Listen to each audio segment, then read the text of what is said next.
Most of us would have had Vitality winning the major grand final over FaZe.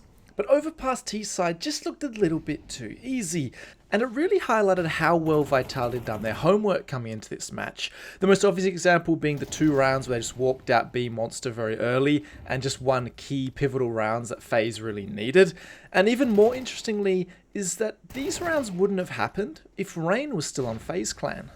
And to fully explain this, we have to go back to the first gun round, where things are pretty normal for Vitality. Rops does his usual B short default, where he smokes off the molly and gets quickly control of this. Mezzi's clearing out connector, he smoked it off to allow himself to cross and then Molotov, and Apex is hanging around outside Monster, before Apex then joins Rops, and very simply, they're just going to double nade barrels here pretty early into the round. You can see, there you go, the nades. It's not the best double nade in the world. You can see that not timed particularly well, and also didn't land particularly well. But one thing you guys need to know about professional games is the first gun round is normally pretty well planned out from both teams, and there's an overall game plan for the match. So that double nade is thrown in there to let FaZe know, be careful playing barrel. I know it's a strong position, but we're going to be double nading it, so maybe you should play some other positions instead. Jacob goes for a regress short with the flash. Rops does a good job of winning that fight, one of the couple of AKs Vitality had, so maybe a little unlucky for FaZe. Before Vitality then come here and they execute the A site. They do a good job here of Brokey being caught in the open because he loses long control, and then Vitality are very aware of the fact that Frozen has to be here. He's normally an A player, and when he's not dead yet, they're very aware. You can see Zio even on site, he's looking at that smoke because he knows Frozen A player, he has to be here, I have to take him out. And it ends up being a pretty clean round for Vitality in the end. 2 rounds later, we get the first real gun round of the match, where Brokey has an AWP and FaZe have full utility. The AWP going to be something difficult to navigate, obviously, can be very powerful on the CT side of Overpass. And the way that Vitality navigate this off the bat is, as soon as Jacob's Molotov fades here on Monster, we're just going to have Flames walk straight through and kill 2 players, not even really look at him, obviously twist, turn around, and the round's basically over before it even began. But why walk through Monster Smoke Dry on the first real gun round at 1 minute 37 left on the clock? 2 players would go down instantly, Rops would also go down along with Flames, if Flames didn't get this entry kill, and there'd be a huge advantage for FaZe.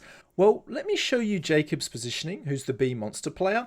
1 minute 37 into the round, every match he's played for FaZe so far, he's never looking at Monster at this timing. He would never see anyone sneak through on this side that we saw Frozen walk through. There's 1 round here, which was in this match versus Vitality. Previous to that, he's always playing in this area here, or at barrels, which we just saw Vitality double nade. If I play it, you'll see how he checks it. He occasionally swings out this Monster area and just checks on timing, but that's a little bit later to when we saw Vitality walk through the smoke. So a little bit of anti-stratting there. And one thing I found particularly interesting is I downloaded the 5 most recent FaZe demos, only one of which is with Rain. And if I do the exact same thing here, I put it at 1 minute 37, I flip this so it's FaZe on CT side, and I click Rain, there are 5 instances in one game, right? Across 12 rounds, there's 5 rounds where Rain is staring directly at this monster, and anyone walking through would have been punished. Right? We had 1 from Jacob across 47 rounds. And I'm not saying that Rain's better than Jacob, but a huge difference between the play styles is Jacob wants to play anti-flash, whereas Rain's solution to a monster pop is he spams the smoke on timing to make it incredibly risky for the T side. And this is something I don't think FaZe realized Rain was doing in his gameplay that Jacob wasn't doing. And there often are these little gaps when you make a roster move that need to be adjusted for. And unfortunately for them, no one had exploited it into a Vitality in this grand final. So what about the other round where Apex is about to pop out Monster and get a triple kill on his own? Well, let's look at Jacob's point of view on this one. He slightly changes his timing for utility. He flashes himself to stop any monster rush before then throwing a slightly more delayed smoke and Molotov afterwards, which will stop the timing of the pop we saw previously, but Apex has managed to sneak past it. Jacob then never clears Monster, gets flashed, and the round goes another way of Vitality very quickly in this one. And this might look a little bit silly, right? Why is Jacob not just swinging Monster with his Molotov down? It should be safe, right? Just face it, like that clip I just showed of you of Rain. Well, it's actually really hard for him. And the best way to get a handle on how this works is looking at Rops, the short player for Vitality, who we discussed a little bit earlier, is he's often on these rounds very quick to get this short water control and really limit the movement that Jacob could have. You can see here 1 minute 37 again, number we keep repeating. Rops is up and he's holding this angle here, which means even if Jacob wanted to swing this and clear off Apex behind his molly, he can't, because he's aware that short is open, because FaZe don't love to fight for that area of the map. And the way that FaZe do sometimes fight this is they get someone in connector to kind of limit that movement of Rops, right? But what's Messi been doing this whole half? He's been throwing this smoke on connector so that anyone playing in con can't actually look into short water and apply that pressure to Rops. He's just smoking this off, giving Rops free reign at the start of these rounds, which is really limiting how Jacob's able to move. And when you combine the cancellation of connector, the lack of aggression on short from FaZe, and a more passive monster player to start the round, B site starts to feel really suffocating for FaZe, and that's when opportunities like this arise, right? This isn't a committal from Vitality, it's just taking advantage of an opportunity. Apex has put himself in the position to get out monster, get this flash over the top from ZywOo, and then entry. It was just a default this round, a B heavy one, but one that resulted in an opportunity that Vitality definitely knew were there, based on their game plan and the tendencies of FaZe.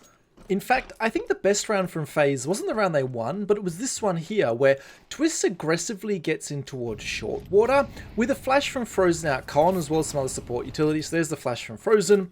Twist is going to come out and take control of this, and he's going to have support both from Jacob on short here, and also from Carrigan just spamming as he gets control of this short area. He's just going to leave that there, but the other part of this round that I really like is how Brokey plays this. It's quite aggressive. So the way that Vitality are going to take control of A is pretty similar most rounds. They'll sometimes throw this Molotov, sometimes won't. Flash over the top sometimes won't. And then Flames is going to clear up with the exact same pathing. Clear this out. They're then going to happily dry peek bathrooms like this and just throw one little flash to take control of this. And look at how Flames is playing. Look how loose and confident he is that no one's going to fight him. Particularly in a moment here. Like, he jumps backwards into that angle there, which is quite common. And it's a really easy kill for Brokey. And the reason that Flames is so confident is look at Brokey's pathings when he plays overpass. He starts out here quite aggressively. He holds the front of bathrooms where he goes for an early pick, looking for some kind of angle. But then once the round starts to settle down, he's very quick to leave this front area here and come back out towards long, or he'll play in this sandwich position, which we saw that one flash for Vitality used to clear off. He's then very quickly passive towards sites. You can see even by a minute 25 here, there's only one or two instances of him playing sandwich, and there's this one instance here, which is the round we just watched, right? I've just clicked on that. Here comes Flames. This is the round we just watched, and he's going to get his one kill. Outside of that, there is no other round where Brokey's played this, right? If I unclick that Brokey, if I can right now, look at where all the other Brokeys are. They're all on A site, couple on B. At the maximum, they're playing at the back of bathrooms, and that's why Flames is so confident, jumping around like a bit of a turkey. But it's fair enough, because there's no one ever there to punish him. Frozen, sometimes there, you can see Frozen will be in positions, but a rifle's much less likely to take that kind of fight than the AWP would. As Brokey was getting that kill on A, it was Rops' task to retake short here, and you can see he's just dry walking it, because FaZe did such a good job of cancelling a lot of this early utility from Vitality. So FaZe are actually in a really good spot here. Man advantage, good info as to what's going on, and they're going to continue that info. You can see Carrigan's going to get them active here towards Monster to see if anyone was joining Rops over here towards B. They're going to double swing this, see no one. That smoke is going to land from A to really secure this Monster position until close to the end of the round, right? That's 33 seconds left when that thing landed. And Carrigan knows this. Look at his rotation. He's like, I've got Monster smoked off. I just got information there. Let me go over here towards A. However, a call gets made right at this position here where Twist and Jacob want more info towards short water, even with that Monster smoke down, which they definitely could have played. At the same time, Frozen's going for info on shorts. They're getting double info here, which is never really ideal, right? You only need one bit of information to work out what's happening with 20 seconds left. And because Frozen goes to extra information and Carrigan's taken away from A and back towards B because of this movement here, when Frozen goes down, there's no one nearby to help out Brokey. You can see Carrigan has to rush his way over here. And once Brokey misses this shot, then Carrigan's left scrambling to get into sight. He does a good job, right? He managed to take out ZywOo and then kills Apex planting the bomb. But from there, these two members are just too far away. Rops gets into a great spot to stop this fast rotation, and a round that definitely could have been FaZe's ends up going the way of Vitality. And from that point, even after winning the pistol, something like this was always bound to happen, and Vitality win the trophy, as you know. If you like this kind of content, please like and subscribe.